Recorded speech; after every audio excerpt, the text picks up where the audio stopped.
सावन में प्रत्येक सोमवार को जरूर सुने भोलेनाथ की अद्भुत कहानी। सावन सोमवार की कथा के अनुसार अमरपुर नगर में एक धनी व्यापारी रहता था। दूर दूर तक उसका व्यापार फैला हुआ था। नगर में उस व्यापारी का सभी लोग मान सम्मान करते थे। इतना सब कुछ होने पर भी वह व्यापारी अंतर मन से बहुत दुखी रहता था, क्योंकि उस व्यापारी का कोई पुत्र नहीं था। दिन रात उसे एक ही चिंता सताती रहती थी कि उसकी मृत्यु के बाद उसके इतने बड़े व्यापार और धन संपत्ति को कौन संभालेगा। पुत्र पाने की इच्छा से वह व्यापारी प्रति सोमवार भगवान शिव की व्रत पूजा किया करता था। सायंकाल को व्यापारी शिव मंदिर में जाकर भगवान शिव के सामने घी का दीपक जलाया करता था। उस व्यापारी की भक्ति देखकर एक दिन पार्वती जी ने भगवान शिव से कहा, हे प्राणनाथ, यह व्यापारी आपका सच्चा भक्त है। कितने दिनों से यह सोमवार का व्रत और पूजा नियमित कर रहा है। भगवान, आप इस व्यापारी की मनोकामना अवश्य पूर्ण करें। भगवान शिव ने मुस्कुराते हुए कहा, हे पार्वती, इस संसार में सबको उसके कर्म के अनुसार फल की प्राप्ति होती है। प्राणी जैसे कर्म करते हैं उन्हें वैसे ही फल प्राप्त होता है। इसके बावजूद पार्वती जी नहीं मानी। उन्होंने आग्रह करते हुए कहा, नहीं प्राणनाथ, आपको इस व्यापारी की इच्छा पूरी करनी ही पड़ेगी। यह आपका अनन्य भक्त है।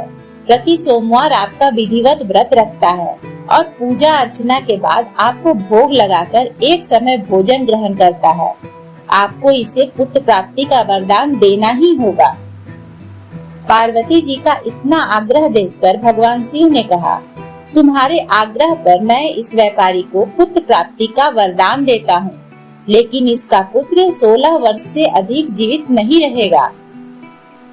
उसी रात भगवान शिव ने स्वप्न में उस व्यापारी को दर्शन देकर उसे पुत्र प्राप्ति का वरदान दिया और उसके पुत्र के 16 वर्ष तक जीवित रहने की बात भी बताई।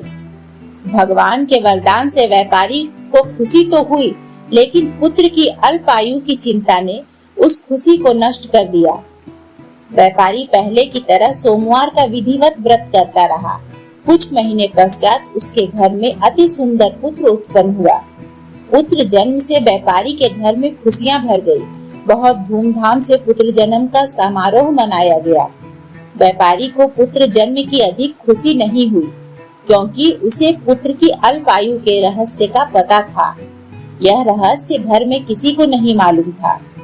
विद्वान ब्राह्मणों ने पुत्र का नाम अमर रखा।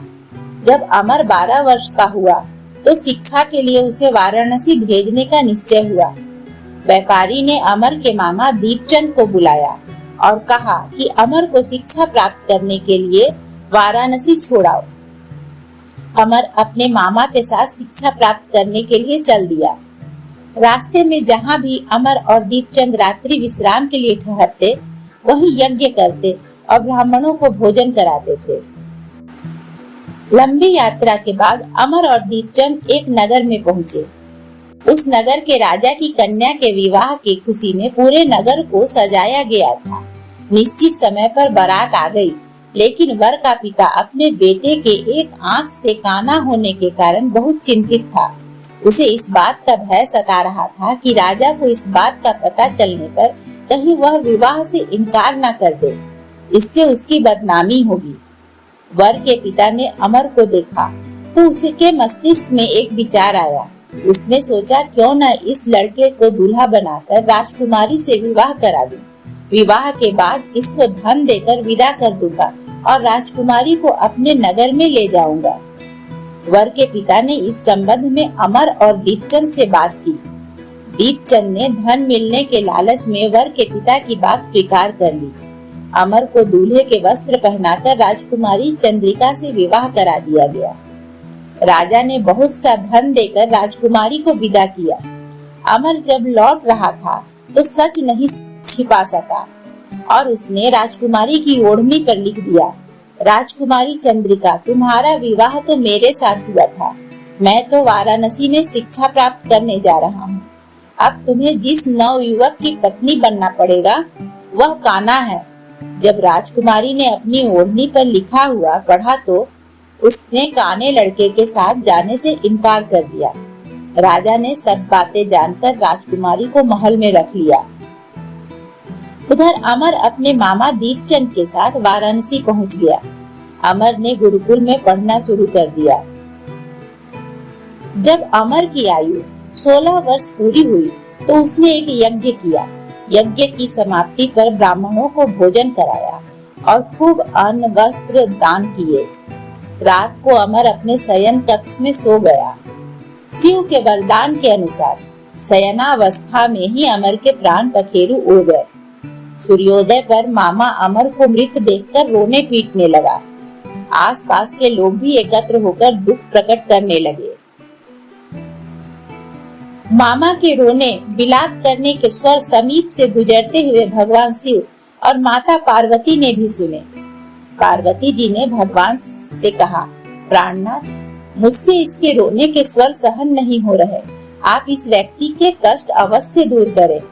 भगवान शिव ने पार्वती जी के साथ अदृश्य रूप में समीप जाकर अमर को देखा तो पार्वती जी से बोले, पार्वती, यह तो उसी व्यापारी का पुत्र है। मैंने इसे 16 वर्ष की आयु का वरदान दिया था। इसकी आयु तो पूरी हो गई। पार्वती जी ने फिर भगवान शिव से निवेदन किया, हे प्राणनाथ, आप इस लड़के को जीवित करें, नहीं तो इसके माता पिता पुत्र की मृत्यु के कारण रो रो कर अपने प्राण को त्याग देंगे। इस लड़के का पिता तो आपका परम भक्त है। वर्षों से सोमवार का व्रत करते हुए आपको भोग लगा रहा है। पार्वती जी के आग्रह करने पर भगवान शिव ने उस लड़के को जीवित होने का वरदान दिया और कुछ ही पल में वह जीवित होकर उठ बैठा। शिक्षा समाप्त करके अमर मामा के साथ अपने नगर की ओर चल दिया। दोनों चलते हुए उसी नगर में पहुंचे जहां अमर का विवाह हुआ था। उस नगर में भी अमर ने यज्ञ का आयोजन किया। समीप से गुजरते हुए नगर के राजा ने यज्ञ का आयोजन देखा। राजा ने अमर को तुरंत पहचान लिया। यज्ञ समाप्त होने पर राजा अमर और उसके मामा को महल में ले गए और कुछ दिन उन्हें महल में रखकर बहुत सा धन वस्त्र देकर राजकुमारी के साथ विदा किया। रास्ते में सुरक्षा के लिए राजा ने बहुत से सैनिकों को भी साथ भेजा। दीपचंद ने नगर में पहुंचते ही एक दूत को घर भेजकर अपने आगमन की सूचना भेजी। अपने बेटे अमर के जीवित वापस लौटने की सूचना से व्यापारी बहुत प्रसन्न हुआ। व्यापारी ने अपनी पत्नी के साथ स्वयं को एक कमरे में बंद कर रखा था। भूखे प्यासे रहकर व्यापारी और उसकी पत्नी बेटे की प्रतीक्षा कर रहे थे। उन्होंने प्रतिज्ञा कर रखी थी, यदि उन्हें अपने बेटे की मृत्यु का समाचार मिला तो दोनों अपने प्राण त्याग देंगे। व्यापारी अपनी पत्नी और मित्रों के साथ नगर के द्वार पर पहुंचा। अपने बेटे के विवाह का समाचार सुनकर पुत्र वधू राजकुमारी चंद्रिका को देखकर उसकी खुशी का ठिकाना न रहा।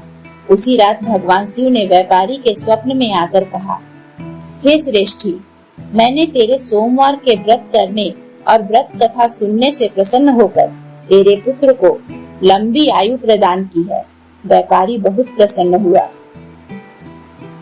सोमवार का व्रत करने से व्यापारी के घर में खुशियां लौट आई। शास्त्रों में लिखा है कि जो स्त्री पुरुष सावन के सोमवार का विधिवत व्रत करते हैं और व्रत कथा सुनते हैं, उनकी सभी इच्छाएं पूरी होती है। प्रेम से बोलिए हर हर महादेव। दोस्तों, आपको अगर वीडियो पसंद आई हो तो लाइक करें, कमेंट करें, शेयर करें और चैनल को सब्सक्राइब जरूर करें। धन्यवाद।